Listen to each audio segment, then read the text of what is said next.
गुरुग्राम में नगर निगम में भ्रष्टाचार के आरोप लगे हैं। नगर निगम में आउटसोर्स कर्मचारियों पर ये गंभीर आरोप लगे हैं। तो 15 लाख रुपए लेकर दुकान की रजिस्ट्री कराने के आरोप लगे हैं और मुख्यमंत्री शहरी निकाय स्वामित्व स्कीम के नाम पर पैसा मांगने का आरोप भी लगा है। इसके साथ ही आपको बता दें, नगर निगम कमिश्नर मुकेश कुमार आहूजा ने जांच के आदेश दे दिए हैं। एडिशनल कमिश्नर अमरजीत सिंह इस मामले की जांच कर रहे हैं। नगर निगम की मेयर मधु आजाद का बयान भी सामने आया है। जांच में जो भी दोषी पाया जाएगा तो कार्रवाई होगी, ये उनकी ओर से कहा गया है। ये बड़ी खबर आपको हम बता रहे हैं। तो ये बड़ी खबर, मुख्यमंत्री शहरी निकाय स्वामित्व स्कीम के नाम पर पैसा मांगने के आरोप लगे हैं। भ्रष्टाचार के ये बड़े आरोप हैं जो इस मामले में लगे हैं, लेकिन फिलहाल जांच के आदेश दे दिए गए हैं। तो नगर निगम कमिश्नर ने जांच के आदेश दिए हैं। साथ ही ये भी जानकारी आपको दे दें कि नगर निगम में ये भ्रष्टाचार के जो आरोप लगे हैं, और ऐसा ये पहली बार नहीं हुआ है जब भ्रष्टाचार के ऐसे आरोप सामने आए। इससे पहले भी एक ऐसा ही मामला सामने आ चुका था। 15 लाख रुपए लेकर दुकान की रजिस्ट्री कराने के आरोप यहां पर लगे हैं। आपको ये भी बता दें कि इस मामले में आउटसोर्स कर्मचारियों के ऊपर दरअसल भ्रष्टाचार के आरोप लगे हैं। 15 लाख रुपए मांगे गए ये कहा जा रहा है। तो आउटसोर्स कर्मचारियों पर ये गंभीर आरोप लगे हैं।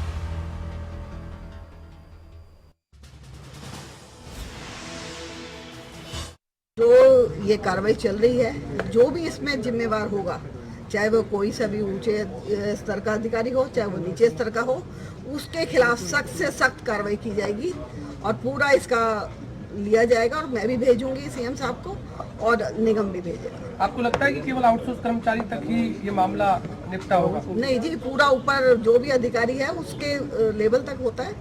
कोई आउटसोर्स का वो थोड़ा कि वो कर देगा अपना काम, ऊपर तक जाता है। जहाँ तक भी वो कार्रवाई हुई है, जो भी अधिकारी उसका जिम्मेवार होगा।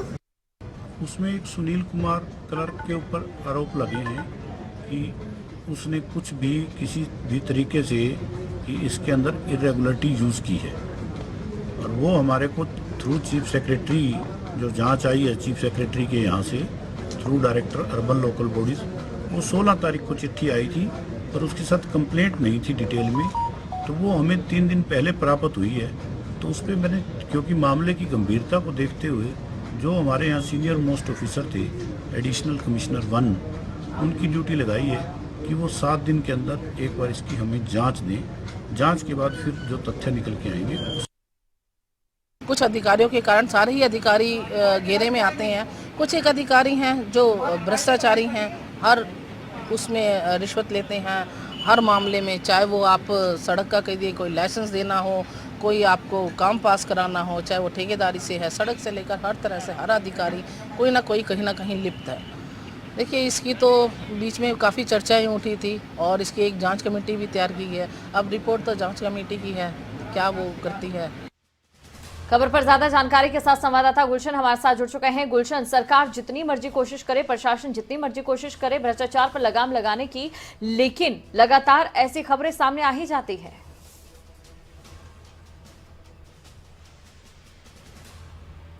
गुलशन, आवाज मिल पा रही है आपको? देखिए, बिल्कुल दीपिका, जिस तरह गुरुग्राम नगर निगम आए दिन भ्रष्टाचारों में हम देखते हैं कि नंबर 1 पर रहता है, तो एक बार फिर दोबारा से एक ऐसी खबर सामने आई है जहां पर मुख्यमंत्री द्वारा एक मुख्यमंत्री शहरी निकाय स्वामित्व स्कीम जो है लाई गई थी, ताकि लोगों को जो निगम के काफी पुराने सालों से जो है जमीनों पर बैठे हुए हैं निगम की, उन्हें उनका मालिकाना हक मिल सके। लेकिन यहाँ पर मालिकाना हक दिलवाने के नाम पर मोटी रकम जो है वसूली गई है। आरोप जो है एक पत्र के माध्यम से मिला है और मुख्य सचिव के द्वारा निगम कमिश्नर को जांच के आदेश दिए गए हैं। ऐसे में फिलहाल निगम कमिश्नर ने ये जांच जो है एडिशनल कमिश्नर को दे दी है और इस मामले की फिलहाल जांच की जा रही है। और निगम कमिश्नर का ये भी कहना है कि 15 से 20 दिन में इस पूरे मामले की जो जांच है वो करवा ली जाएगी। लेकिन सवाल यहाँ पर दीपिका ये उठता है कि जिस तरह से आउटसोर्स कर्मचारी पर, यहाँ पर जो सुनील कुमार है, उस पर 15 लाख रुपए प्रति दुकान से लेने का आरोप लगा है और लगभग 180 के करीब दुकानों का जो यहाँ पर रजिस्ट्री जो है करा दी गई है निगम के द्वारा। तो काफी करोड़ों रुपए का मामला है। क्या केवल आउटसोर्स कर्मचारी ही इसमें शामिल है या फिर उच्च अधिकारी भी इसमें शामिल है? बिल्कुल, ये बड़ा सवाल है गुलशन। लेकिन ये कब से इस तरह से भ्रष्टाचार का खेल चल रहा था यहाँ पर? क्योंकि 108 दुकानें आप कह रहे हैं, यानी कि 1 दिन 2 दिन का मामला नहीं है, लंबे समय से ये इस तरह से भ्रष्टाचार का खेल चल रहा था पूरा। देखिए, 2020 में शुरू की गई थी स्कीम जो है, जो मुख्यमंत्री शहरी निकाय स्वामित्व स्कीम है, और 2020 से और अगर 2022 तक की बात करें तो लगभग 180 दुकानें, 180 दुकानें जो है यहाँ पर रजिस्ट्री करा दी गई है निगम के द्वारा, जबकि अगर हम कहें तो 700 दुकानें हैं टोटल जी। जिनकी गुलशन, आपको यहाँ रोकना चाहूंगी हमारे साथ इसी बीच मधु आजाद गुरुग्राम की मेयर हमारे साथ फोन लाइन पर जुड़ गई हैं। मधु आजाद जी, स्वागत है आपका खबरें अभी तक पर। लेकिन ये एक भ्रष्टाचार का जो खेल चल रहा था यहाँ पर, 180 दुकानों से ये रकम वसूली गई है, कब कैसे खबर नहीं मिली इसकी? नमस्कार जी। एक्चुअली जो दुकानों का ये सिलसिला चल रहा है, इसके ऊपर विजिलेंस कमेटी बैठा दी गई है। इसकी इंक्वायरी खत्म होते के साथ ही हम लोग बता पाएंगे कि भी क्या कर सकते हैं, और जो भी, चाहे वो अधिकारी हो, चाहे हमारा कोई कर्मचारी हो, चाहे वो बाहर का कोई व्यक्ति हो, जो भी इसमें इन्वॉल्व होगा उसके लिए ज्यादा से ज्यादा उसकी सख्ताई की जाएगी इसके साथ। जी जी। मधु जी, आपसे एक ऐसी कार्रवाई की उम्मीद है जिससे समाज में भ्रष्टाचार के खिलाफ एक कड़ा संदेश जाए? बिल्कुल जी, बिल्कुल, क्योंकि भारतीय जनता पार्टी इसी के लिए ज्यादा जानी जाती है। हमारे सीएम मनोहर खट्टर जी, हमारे आदरणीय राव इंद्रजीत जी, जो एक साफ छवि के हमारे मुख्यमंत्री जी हैं और हमारे सांसद हैं, तो इन्हीं के आशीर्वाद से, इन्हीं के उसमें हम लोग काम कर रहे हैं। तो हमारी भारतीय जनता पार्टी हमेशा एक पाक और साफ छवि के लिए जानी रह गई है, और इसी तरीके से मैं भी, तो नगर निगम में जो भी घोटाला हुआ है, कुछ भी हुआ है, वो पूरी उसकी तह तक जाके उसको जो भी कोई होगा व्यक्ति, चाहे वो अधिकारी हो, चाहे वो कोई भी हो, मधु जी, ये जांच सिर्फ आउटसोर्स कर्मचारियों तक सीमित रहेगी या फिर आपको लगता है इसमें कुछ बड़े लोग भी शामिल हो सकते हैं, वहां तक भी पहुंचेगी ये जांच की आज? देखो जी, जो इंक्वायरी के अंदर आएगा वो हम आपको बताएंगे। ठीक है जी, धन्यवाद। ठीक है, बहुत शुक्रिया मैडम जुड़ने के लिए खबरें अभी तक के साथ। गुलशन हमारे संवाददाता हमारे साथ बने हुए हैं। गुलशन, आपने सुना मधु आजाद कह रही है जो भी शामिल होगा सब तक कार्रवाई की जाएगी। देखिए, बिल्कुल ये जरूर कहा जाता है कि जो भी इसमें जांच में आता रहेगा उसके खिलाफ कार्रवाई की जाएगी, लेकिन अभी तक की बात करें तो निगम के अंदर जो भी जांच की गई है वो केवल ठंडे बस्ते में ही हमने देखा कि चली जाती है। इससे पहले ऐसे कई मामले सामने आए हैं, हालांकि मामला भी दर्ज होता है। अवंतिका, अभी कुछ समय पहले जब अनिल विज इस अर्बन लोकल बॉडीज के मंत्री होते थे तो उन्होंने गुड़गांव नगर निगम में एक छापा मारा था, और उसके बाद कुछ अधिकारियों पर कार्रवाई भी की थी और उसमें एफआईआर दर्ज भी हुई थी। लेकिन जब अनिल विज से ये विभाग ले लिया गया और अब कमल गुप्ता के पास ये विभाग है, जो कि अब उसमें जो एसडीओ थे, जो एक्सीएन थे जिन पर एफआईआर दर्ज हुई थी, अब उन एसडीओ की प्रमोशन भी कर दी गई है। एक तरफ करप्शन का आरोप उन पर लगा है, एक तरफ उन पर एफआईआर हो रही है, दूसरी तरफ उनका प्रमोशन भी हो रहा है। तो ऐसे में निगम के अंदर, हालांकि ऐसा नहीं है कि पूरी चैन है, हम ये कह सकते हैं कि अगर गुड़गांव जिस तरीके से भ्रष्टाचार के मामले लगातार सामने आते हैं तो जो यहाँ के अधिकारी हैं फिर वो चंडीगढ़ दरबार में जो है हाजिरी लगाते हैं, वहां पर वो गुहार लगाते हैं और उसके बाद जो मामला है वो निपटाया जाता है। तो बिल्कुल गुलशन, क्या हम ये कह सकते हैं इस समय हमें एक ऐसे तंत्र की जरूरत है, जैसा कि इस मामले में जो आरोप सामने आए उसके बाद कार्रवाई होगी, जांच होगी, लेकिन एक ऐसे तंत्र की जरूरत है जहां पर भ्रष्टाचार को लेकर जो हमारा प्रशासन है वो पहले ही सजग दिखाई दे? देखिए, बिल्कुल, क्योंकि भाजपा सरकार साफ तौर से कहती है कि वो जीरो टॉलरेंस की नीति पर काम करती है और जो भी भ्रष्टाचार करता है उसके खिलाफ सख्त कार्रवाई की बात करती है। लेकिन यहाँ पर हम देखते हैं कि जब भी नगर निगम की बात करें, क्योंकि खासकर हम नगर निगम की बात कर रहे हैं, तो नगर निगम में जब भी किसी अधिकारी कर्मचारी पर आरोप लगता है तो वो केवल आरोप तक ही सीमित रह जाता है, उसके ऊपर कोई जांच कमेटी नहीं बैठती। एक बात यहाँ पर और भी है, जिस सुनील कुमार पर आरोप लग रहे हैं वो अभी भी निगम में ही कार्यरत है, उसको किसी एक विभाग से दूसरे विभाग में जरूर शिफ्ट कर दिया गया है। अब उसे, जहां वो पहले जॉइंट कमिश्नर के पीए रहते थे, लेकिन अब उन्हें दूसरे विभाग में शिफ्ट कर दिया गया है, यानी कि निगम में ही कार्यरत जरूर है। और जो अन्य जो अधिकारी हैं, जैसे जेटीओ है, क्योंकि जेटीओ के मार्फत ये फाइल होकर जाती है, अब उन जेटीओ का ट्रांसफर जो है वो फरीदाबाद हो गया है, क्योंकि उनको लगा कि अब इस करप्शन से बचने के लिए उन्होंने अपना फरीदाबाद ट्रांसफर करा लिया है। ऐसे ज्वाइंट कमिश्नर है संजीव सिंगला, जो कि 2 में उनके रहते हुए ये 80 दुकानों की रजिस्ट्री हुई थी, तो उनका ट्रांसफर उन्होंने अपना हरियाणा शहरी विकास प्राधिकरण, जो कि HSVP में स्टेट ऑफिसर 2 के पद पर। गुलशन, हमारे साथ इसी बीच संजीव सिंगला जी जुड़ गए हैं, पूर्व ज्वाइंट कमिश्नर हैं, वो हमारे साथ खुद फोन लाइन पर जुड़ गए हैं। स्वागत है आपका सिंगला जी, खबरें अभी तक पर। चलिए, संपर्क टूट गया है, एक बार फिर से हम संपर्क का प्रयास करेंगे, लेकिन गुलशन आप अपनी बात पूरी कीजिए। देखिए, बिल्कुल मैंने कहा कि जैसे जिस तरह जिन जिन अधिकारियों पर अगर गाज गिर सकती है, क्योंकि जांच जब बैठेगी तो आउटसोर्स कर्मचारी से पूछा जाएगा कि किस लेवल पर ये 15 लाख रुपए प्रति दुकान लिए गए थे, कौन कौन अधिकारी इसमें थे, क्योंकि उस समय की बात करें तो उस समय ये कार्यरत थे, जो कि ज्वाइंट कमिश्नर संजीव सिंगला थे और जेटीओ दिनेश कुमार उस समय कार्यरत थे। तो ऐसे में दोनों अधिकारी अब वहां से ट्रांसफर हो गए हैं, तो और जो आउटसोर्स कर्मचारी जिस पर आरोप लगे हैं उसका भी ट्रांसफर हो गया है। तो हालांकि बेशक अब निगम कमिश्नर ने कहा है कि जांच के आदेश दिए गए हैं, 15 से 20 दिन में जांच पूरी हो जाएगी और उसके बाद जो भी दोषी होगा उसके ऊपर कार्रवाई होगी। लेकिन अब देखने वाली बात यही है कि आखिरकार ये जांच कब तक होती है और इसके ऊपर क्या कुछ संज्ञान लिया जाता है। जो सुनील कुमार अभी तक भी निगम में बिल्कुल गुलशन जी, अब देखना ये होगा कि कब तक आगे जांच में क्या कुछ निकल कर सामने आता है, क्या कार्रवाई रहती है। बहुत बहुत शुक्रिया तमाम जानकारी को दर्शकों तक पहुंचाने के लिए।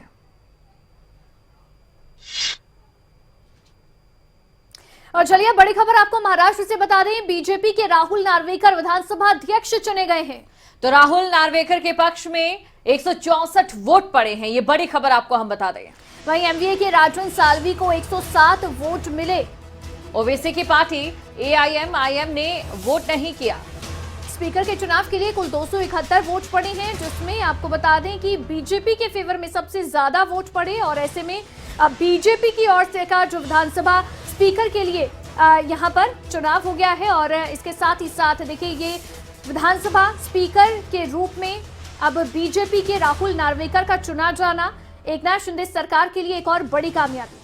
तो बड़ी खबर आपको हम बता रहे हैं, राहुल नार्वेकर के पक्ष में ज्यादा वोट पड़े हैं। एमवीए के राजन साल्वी को 107 वोट मिले हैं और ओवैसी की पार्टी ने वोट नहीं किया, ये बड़ी खबर आपको बता रहे हैं। और चलिए अब रुक करेंगे अगली खबर का। सिद्धू मूसेवाला हत्याकांड से जुड़ी बड़ी खबर आपको बता दें। हत्याकांड मामले में यूपी के बुलंदशहर में छापा मारा गया। सूत्रों के हवाले से बड़ी खबर, तो सूत्रों के हवाले से ये बड़ी खबर सामने आ रही है। यूपी के बुलंदशहर में छापा मारा गया। यूपी के हथियार तस्करों की भूमिका इस पूरे मामले में सामने आ रही है। तो कल एनआईए की टीम ने बुलंदशहर में छापेमारी की थी और नदीम नाम के शख्स को एनआईए की टीम अपने साथ भी लेकर गई। बुलंदशहर के खुर्जा से AK-47 खरीदी गई थी, जो जानकारी सूत्रों के हवाले से मिल रही है। जो हथियारे जिनकी ओर से सिद्धू मूसेवाला हत्याकांड को अंजाम दिया गया, उन्होंने बुलंदशहर के खुर्जा से AK-47 खरीदी थी। तो ये जानकारी फिलहाल सूत्रों के हवाले से मिल रही है। तो सिद्धू मूसेवाला हत्याकांड के इस वारदात की कहानी में रोज नए पन्ने खुलते नजर आ रहे हैं। बड़ी खबर आपको हम बता रहे हैं, सूत्रों के हवाले से यूपी के हथियार तस्करों की भूमिका सामने आ रही है।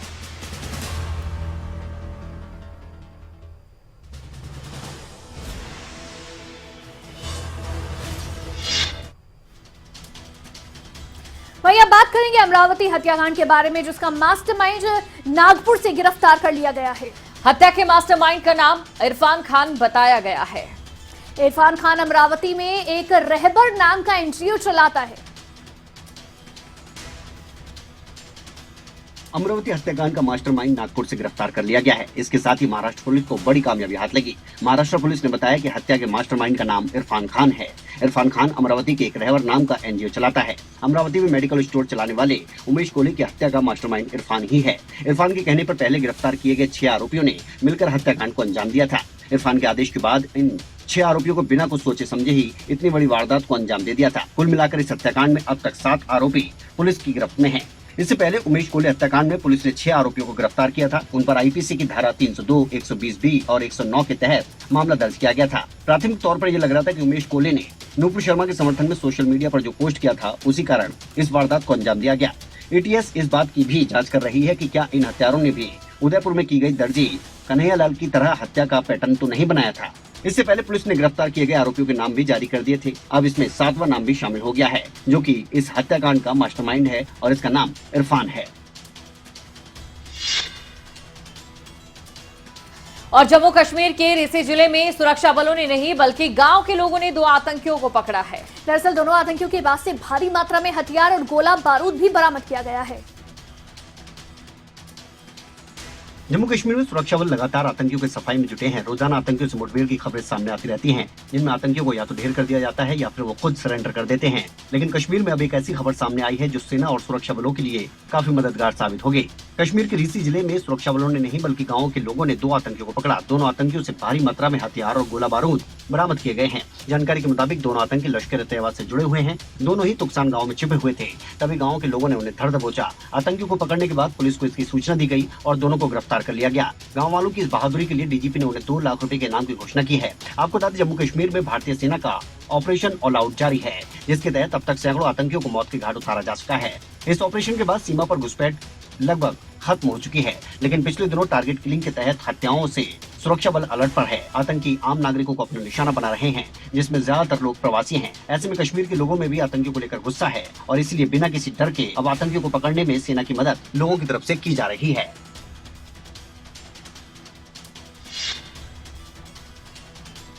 उधर हैदराबाद में बीजेपी की राष्ट्रीय कार्यकारिणी की बैठक का आगाज हुआ है और आज इस बैठक का दूसरा दिन है। बिल्कुल, और साथ ही आपको जानकारी दे दें कि जेपी नड्डा ने पीएम मोदी के 8 साल के कार्यकाल की जमकर तारीफ भी इस दौरान की।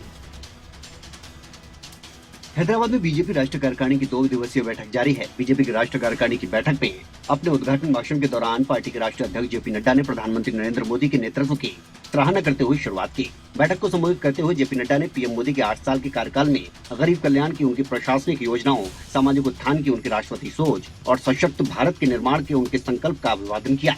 जेपी नड्डा ने विशेष रूप से जनधन योजना का जिक्र किया, जिसके अंतर्गत 45 करोड़ हिंदुस्तानियों को देश के प्रधानमंत्री ने आर्थिक रूप से सशक्त किया।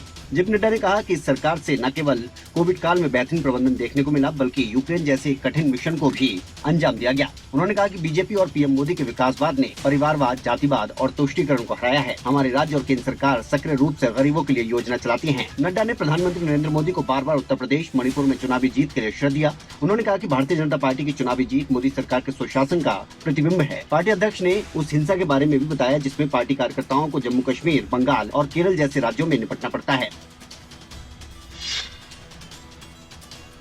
और सिद्धू मूसेवाला हत्याकांड में शूटर्स को पनाह देने वाले राजेंद्र सिंह उर्फ जोकर को 2 साथियों के साथ गिरफ्तार कर लिया गया है।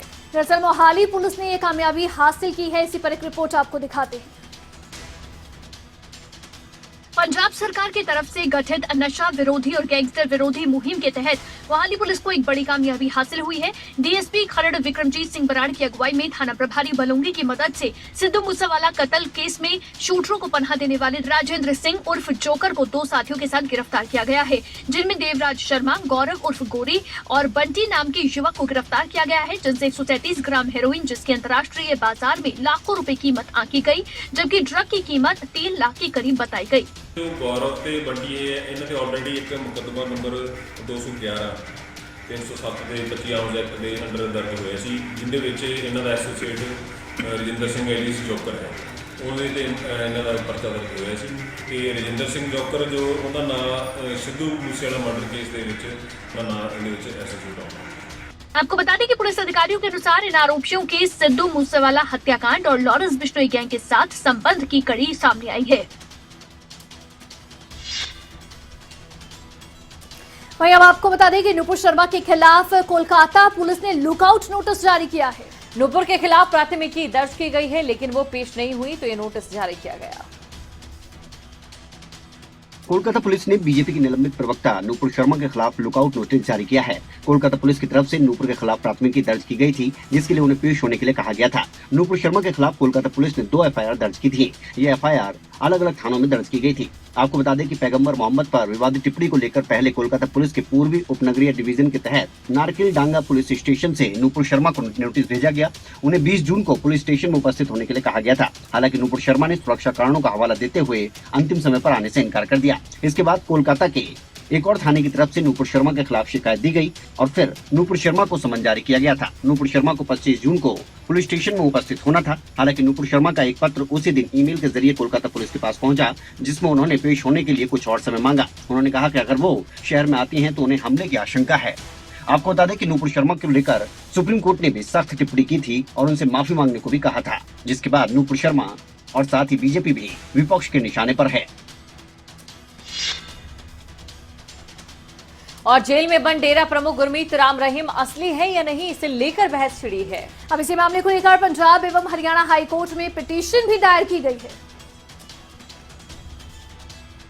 डेरा प्रमुख गुरमीत राम रहीम को लेकर इस समय एक बड़ा दावा किया जा रहा है।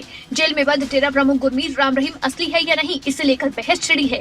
दरअसल चंडीगढ़ के रहने वाले डेरे के श्रद्धालु अशोक कुमार और कुछ अन्य ने एक बड़ा दावा किया है। श्रद्धालुओं का कहना है कि असली डेरा प्रमुख का तो राजस्थान के उदयपुर से किडनैप हो चुका है।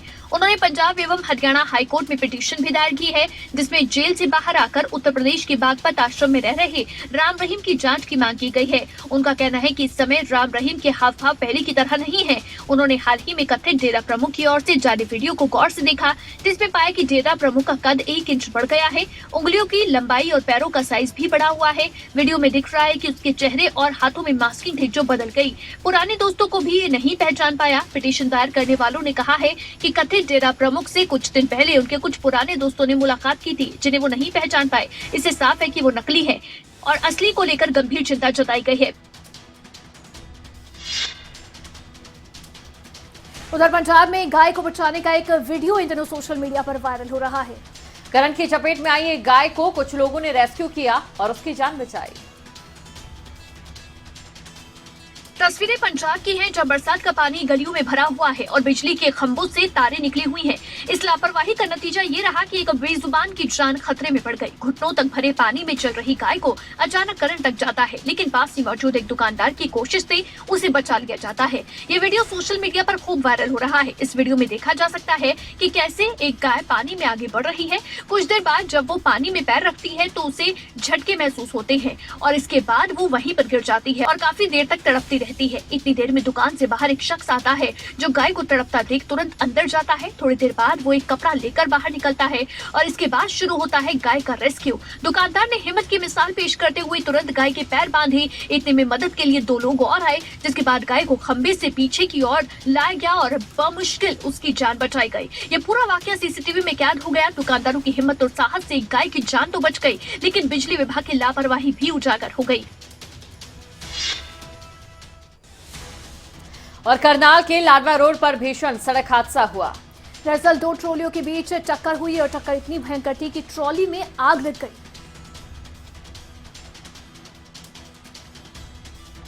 करनाल लाडवा रोड पर नजदीक इंद्री बस स्टैंड के पास सुबह 3:30 बजे के पास एक बड़ा हादसा हुआ।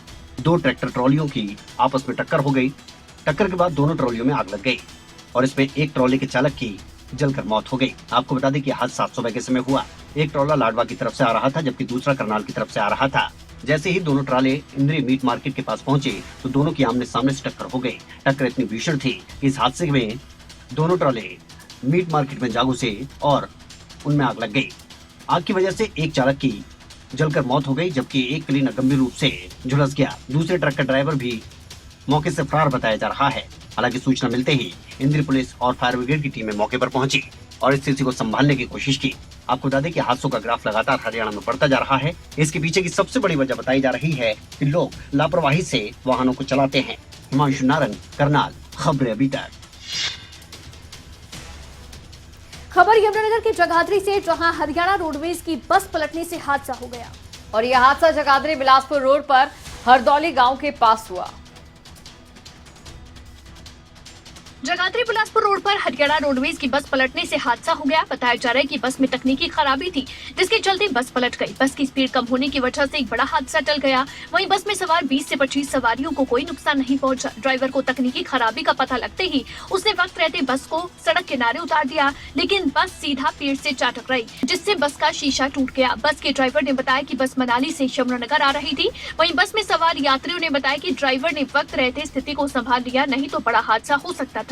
वहीं हादसे के बाद आसपास के लोग वहां इकट्ठा हो गए। इस हादसे में बस का अगला हिस्सा पूरी तरह से क्षतिग्रस्त हो गया, लेकिन गनीमत ये रही कि बस में सवार सभी यात्री सुरक्षित हैं। बहरहाल इस हादसे के बाद रोडवेज विभाग को सबक लेना चाहिए और बसों की कंडीशन पर ध्यान देना चाहिए, ताकि आगे से इस तरह के हादसे ना हो सकें।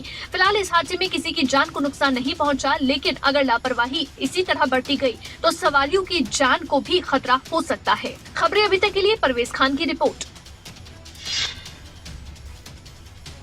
और मानसून शुरू होते ही लोगों की परेशानी भी शुरू हो गई है। पहाड़ी इलाकों में हो रही मूसलाधार बारिश मैदानी इलाकों में रहने वाले लोगों के लिए परेशानी का सबब बन रही है।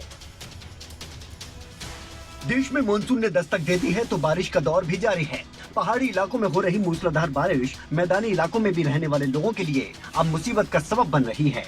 पहाड़ी इलाकों में हो रही बारिश से नदियों का जलस्तर बढ़ गया है, नदियां उफान पर हैं और जिसकी वजह से लोगों को नदियों को पार करने में काफी दिक्कतों का सामना करना पड़ रहा है। ये तस्वीरें थाना मिर्जापुर के गाड़ा नदी की हैं, जहां नदी का पानी ओवरफ्लो हो रहा है। बावजूद इसके लोग अपनी जान जोखिम में डालकर यहाँ से गुजर रहे हैं। आपको बता दें, पहाड़ी इलाकों में बारिश का दौर लगातार जारी है। लगातार हो रही बारिश की वजह से नदी नाले उफान पर हैं और यही कारण है कि मैदानी इलाकों में भी नदियों का जलस्तर बढ़ गया है। पिछले दिनों प्रदेश के कई हिस्सों में अच्छी बारिश हुई है।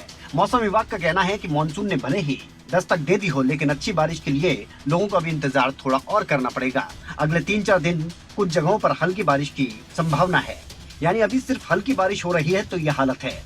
अगर मानसून अपने पूरे स्वभाव पर होगा तो फिर नदी और नालों का क्या हाल होगा, आप अंदाजा लगा सकते हैं।